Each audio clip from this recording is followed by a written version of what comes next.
अच्छा। हिंदुस्तान हमारा, हम बुलबुले हैं इसके, ये गुलिस्तां हमारा हमारा सारे जहां से अच्छा। जय हिंद, नमस्कार, आदाब, सत श्री अकाल। दोस्तों, स्वागत है आप सबका मेरे YouTube चैनल स्वप्निल जंक्शन पर और मैं आशा करता हूं कि आप सभी स्वस्थ और सुरक्षित होंगे। दोस्तों, सबसे पहले मैं आप सभी को 74वें इंडिपेंडेंस डे की बहुत बहुत शुभकामनाएं देना चाहता हूं।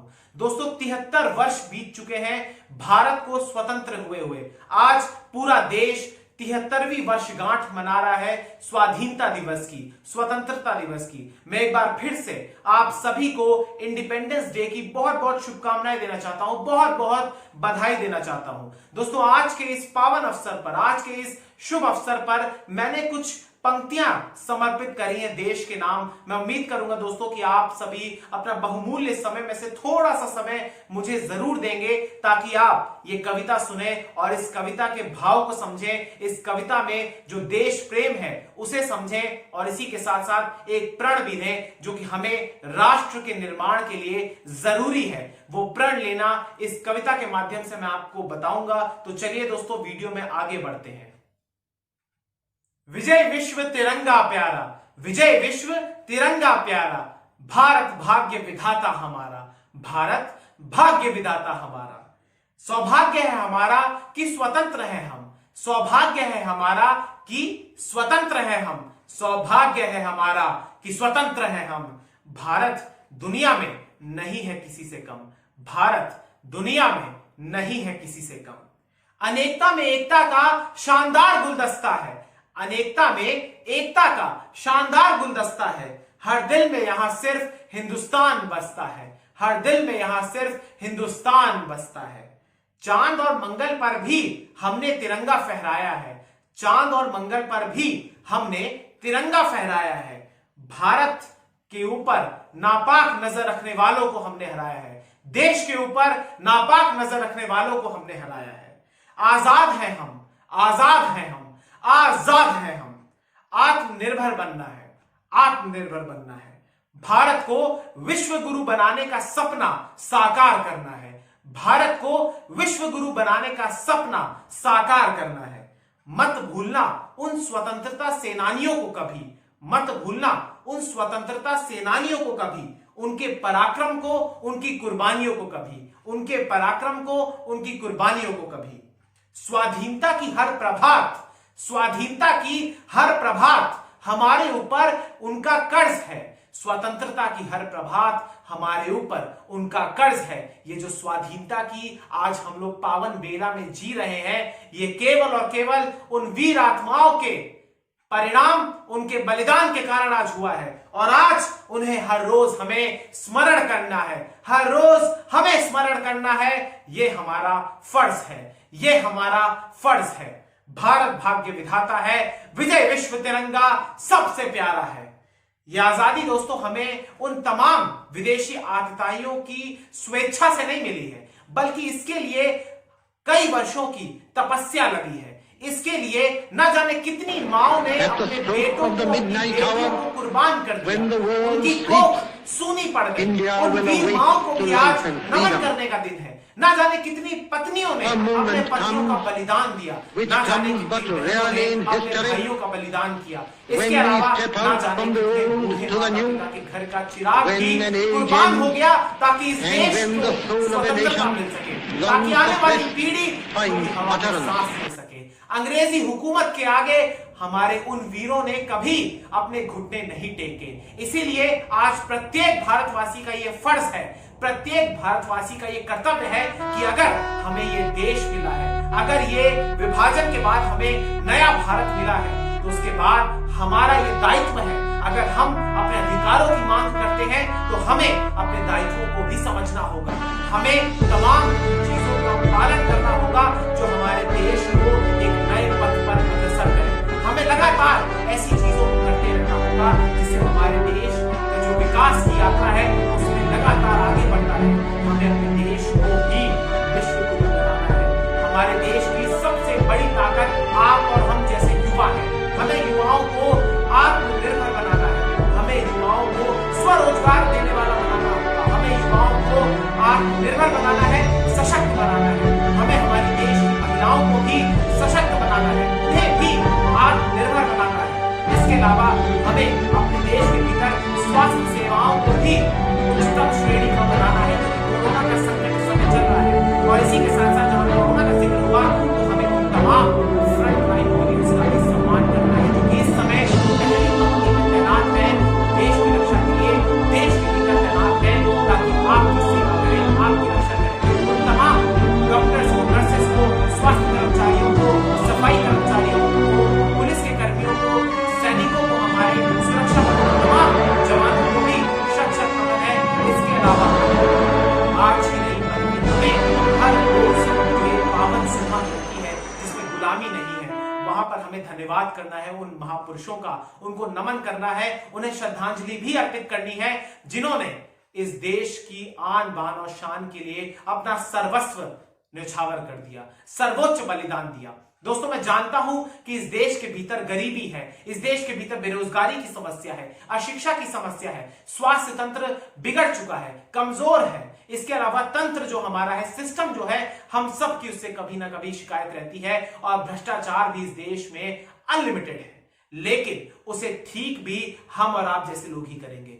आपको और हमें ही जागृत होना होगा, जागरूक होना होगा, ताकि हम इस देश के भीतर उन तमाम समस्याओं को समाप्त करने की दिशा में उचित कदम उठाएं। इसके अलावा हमारे देश में दोस्तों आजकल कुछ और नई नई समस्या आ गई हैं, जिसमें सर्वोत्तम मैं मानता हूं वो है फेक न्यूज, यानी दुष्प्रचार फैलाना सोशल मीडिया प्लेटफॉर्म्स के माध्यम से। और इस समय पिछले कुछ वर्षों में जहां टेक्नोलॉजी ज्यादा बढ़ी है, तकनीक विकसित हुई है, जहां इंटरनेट भी सस्ता हुआ है, उसके बाद तो इस समस्या कुछ ज्यादा ही बढ़ चुकी है। ऐसे में प्रत्येक नागरिक का यह फर्ज है कि वो ऐसी फेक न्यूजों पर कतई तौर पर विश्वास ना करें। आपने देखा कि जिस प्रकार से भीड़ के द्वारा कई लोगों की हत्या भी करी गई, हाल के वर्षों में ऐसी कई घटनाएं सामने आई हैं, वो कारण केवल एक ही था, फेक न्यूज। तो फेक न्यूज को आपको फ्लॉप न्यूज बनाना है, यानी उस पर कतई तौर पर विश्वास नहीं करना है, केवल और केवल सही तथ्यों की जांच करनी है। स्वयं आप विश्लेषक बने, स्वयं आप जांच करें, और इसके बाद आप खुद ही इस निष्कर्ष पर पहुंचे कि क्या आपको इस खबर पर विश्वास करना है या नहीं करना है। इसके बाद जो दूसरी सबसे बड़ी समस्या हमारे सामने आ रही है, वो है समाज में सांप्रदायिक सौहार्द कुछ लोग बिगाड़ रहे हैं, और ये वर्षों से चला आ रहा है, लेकिन इस दौर में काफी ज्यादा बढ़ गया है। इसीलिए हमें समाज में उन लोगों को भी फ्लॉप करना है, उन लोगों की भी बाय बाय कर देना है, उन लोगों पर विश्वास नहीं करना है जो कि आपको भड़काएं, आपकी भावनाओं को आहत करें, और फिर आपको इस बात के लिए प्रोवोक करें कि आप जाकर हिंसा करें। क्योंकि आप याद रखिए कि वो जो आपको भड़काते हैं वो स्वयं कभी नहीं जाते हैं, वो आपको मोहरा बनाते हैं, आपको ही प्यादा बनाते हैं, आपके ही कंधे पर बंदूक रखकर आपको कहते हैं कि जाओ एक समुदाय के खिलाफ, इतनी जहर आपके भीतर भर देंगे कि आप दंगाई बन जाएंगे। तो उन पर भी आपको विश्वास नहीं करना है। जो लोग कम्युनल हार्मनी को नुकसान पहुंचाते हैं, टेंशन पैदा करते हैं दो समुदायों के बीच, उन पर आपको विश्वास नहीं करना है। इसके अलावा दोस्तों तीसरी समस्या है नेपोटिज्म की, जो कि समाज के हर विभाग में फैला हुआ है। हर आप किसी भी डिपार्टमेंट में चले जाइए, किसी भी जगह चले जाइए, हर जगह आपको नेपोटिज्म जरूर मिलेगा, हर जगह आपको डायनेस्टिक पॉलिटिक्स हमेशा मिलेगी। आपको उस वंशवाद, उस परिवारवाद को भी समाप्त करना है, क्योंकि राजा का बेटा ही राजा नहीं बनेगा, राजा सिर्फ वही बनेगा जो हकदार होगा, यानी जो काबिल होगा, जिसके भीतर वो तमाम चीजें होंगी जो उसे सक्षम बनाती होंगी उस जॉब के लिए, उस पद के लिए, उस टैलेंट के लिए, वही इस देश में राज करेगा। ये तमाम आपको ही सुनिश्चित करना है। अगर आप विरोध करेंगे तभी ऐसी समस्याओं का निपटारा होगा। तो हमें पॉलिटिक्स में भी, जो कि इस देश को चलाते हैं, जिनके ऊपर जिम्मेदारी है कि वो इस देश के कर्ता धर्ता है, उनको भी हमें जवाब देना है कि हां, हम उसी को चुनेंगे जो विकास की बातें करेगा, हम परिवारवाद पर नहीं जाएंगे। हमें इसका भी विश्वास करना है, इस पर भी हमें कार्य करना है। इसके अलावा दोस्तों एक बड़ी समस्या, जो कि सबसे बड़ी समस्या मैं मानता हूं, वो एक और है, वो है पर्यावरण की। हम जिस पर्यावरण में रहते हैं, हम जिस वातावरण में रहते हैं, वो स्वच्छ नहीं है। आज स्वच्छ जल की देश में कमी है, आज स्वच्छ हवा की भी देश में कमी है, और इसके जिम्मेदार भी जहां हम भी हैं, तो वहीं हमारी सरकारों की विफल नीतियां भी हैं। तो इसीलिए हमें एक अच्छा समन्वय स्थापित करना होगा पब्लिक और सरकार के बीच यानी पब्लिक और गवर्नमेंट के बीच भी एक पार्टनरशिप होनी चाहिए, साझेदारी होनी चाहिए, ताकि पानी को हमें बचाए, हम पानी को स्वच्छ बनाए और स्वच्छ जल हर गांव-गांव, हर घर-घर तक पहुंचाए। सरकारों को भी देखने की, ये सुनिश्चित करने की आवश्यकता है कि वो किस प्रकार से अपना क्रियान्वयन करती है, क्योंकि योजनाएं लगातार सरकार पेश करती है, लेकिन जहां मुश्किल आती है वो होता है उसका एग्जीक्यूशन यानी क्रियान्वयन। तो सरकारों को भी इस दिशा में कार्य करना है कि कैसे वो इस देश के भीतर जो तमाम शहर है, जो पोल्यूटेड सिटीज की लिस्ट में टॉप 10 सूचियों में शामिल है, देश के कई शहर जो कि विश्व की टॉप जो प्रदूषित शहर है उसमें शामिल है, तो उसमें हमें उस लिस्ट से बाहर आना है। हमें अपने देश के लिए स्वच्छ वातावरण देना है। एनवायरनमेंट सबसे बढ़िया और सबसे ज्यादा आवश्यक चीज है। अगर हम स्वस्थ और स्वच्छ एनवायरनमेंट में नहीं रहते हैं तो बहुत बड़ी समस्या हो जाएगी। इसके अलावा दोस्तों हमारी लास्ट समस्या जो है, जो कि आजकल बहुत ज्यादा उभर रही है, क्योंकि तमाम समस्याओं का जिक्र मैंने पहले भी किया, लेकिन एक समस्या और है, वो है दोस्तों हमें कतई तौर पर उन डिबेट्स को नहीं देखना है जो समाज में गंदगी फैलाती हैं, जो समाज में केवल और केवल ध्वनि प्रदूषण फैलाती हैं। आप समझ रहे हैं कि बेहतरीन तौर पर मैं किन की तरफ इशारा कर रहा हूं। वो लोग जो चिल्लाते हैं वो समाज में जहर घोलने का काम करते हैं, आपके भीतर भी जहर घोलने का काम करते हैं। आप सोचिए कि जिस तरीके से वहां पर वो लोग बात करते हैं, क्या आप लोग वैसी घरों में बात करते हैं? नहीं। तो इन तमाम चीजों पर आपको ध्यान देने की आवश्यकता है। दोस्तों आज के इस युग में, मॉडर्न युग में, भारत का स्थान पूरे विश्व भर में एक विशिष्ट है, यानी एक विशेष स्थान रखता है भारत। भारत के जो लोग हैं वो हर विभाग में, हर शोबे में अपनी जो काबिलियत है उसका प्रदर्शन कर रहे हैं, उम्दा प्रदर्शन कर रहे हैं, हर क्षेत्र में प्रदर्शन कर रहे हैं। और ऐसे में दोस्तों इन तमाम गुलामियों का जो जिक्र मैंने शुरू में किया, उनसे हमें आजादी की जरूरत है। आजादी हमें मिल गई अंग्रेजी हुकूमत से, लेकिन हम अपने समाज के भीतर जो रूढ़िवादी सोच के भी गुलाम हैं, उससे भी हमें आजादी चाहिए। हमें इन तमाम समस्याओं को हमें ही निपटारा करना होगा दोस्तों, ये बात भी आप समझ लीजिए। इसीलिए आपको और मुझे जागना होगा, जागृत होना होगा, समाज को जागरूक करना होगा। और फिर एक बात आप विशेष तौर पर याद रखिए दोस्तों, मुख्य तौर पर याद रखिए कि अब 7 दशक बीत चुके हैं और भारत विश्व का सबसे युवा देश भी है। हमारे पास अपार टैलेंट है, अपार प्रतिभाएं हैं, हमें उसका इस्तेमाल करना है, हमें अपने देश को आगे पहुंचाना है। और समस्याओं का निपटारा करने के लिए भी, समाधान करने के लिए भी कोई महापुरुष नहीं आएंगे, हमें और आपको ही उठना होगा। हमें अब लड़ना होगा और अपने भीतर देश के जो तमाम समस्याएं उनको भी समाप्त करने की दिशा में कदम उठाने होंगे। इसके अलावा दोस्तों केवल आलोचनात्मक ना बने, बल्कि ये भी सोचिए कि आपने अपने देश को क्या दिया, देश ने आपको क्या दिया। ये बात की बात है, क्योंकि देश ने आपको सबसे बड़ी चीज दी है और वो है पहचान। उससे बड़ी चीज कुछ नहीं होती है। भारत है तो हम हैं। इसीलिए आप हर बार अपने आप से ये प्रश्न पूछें कि आपने देश को क्या दिया, और देश को आप जो देंगे वही देश को महान बनाएंगे।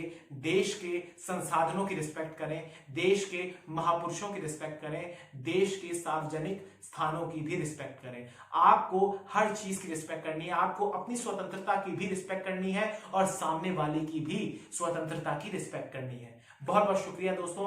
मैं एक बार पुनः आपको स्वतंत्रता दिवस की बहुत बहुत शुभकामनाएं देना चाहता हूं और इसी उम्मीद के साथ, इसी पॉजिटिव नोट के साथ मैं आप सबसे इजाजत लेना चाहूंगा। बहुत बहुत धन्यवाद, बहुत बहुत शुक्रिया। जय हिंद, जय भारत, वंदे मातरम, इंकलाब जिंदाबाद, सत्यमेव जयते। नमस्कार, भारत माता की जय, वंदे मातरम, जय हिंद।